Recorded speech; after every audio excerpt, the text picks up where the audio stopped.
John 1, verse 23.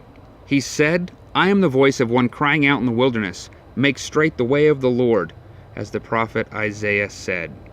Who is the he in this verse? Well, it's John the Baptist. And he's now answering here at the end of this paragraph the question that was posed to him at the beginning of the paragraph from these priests and these Levites who came from Jerusalem to inquire who this guy was. And they asked, who are you? And he spent a little bit of time telling them who he was not. And now he's answering the question, who am I?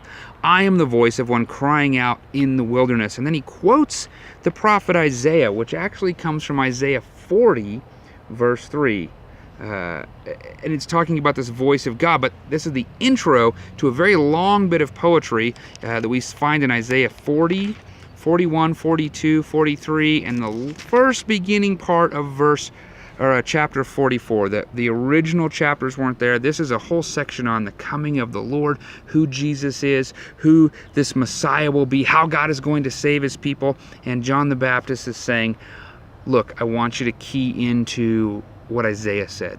I am the one preparing. I am the one paving the way. I'm clearing the path that this one is to come. I'm the construction guy. I'm blazing the trail here that the king is going to walk on. I'm putting down the red carpet. I'm rolling it out.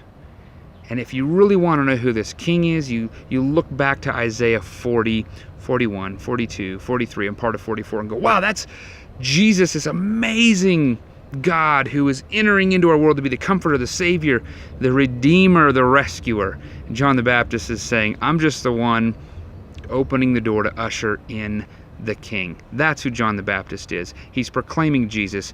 Do you know this Jesus? I want to encourage you to go back and read those verses in Isaiah and just meditate on the Lord.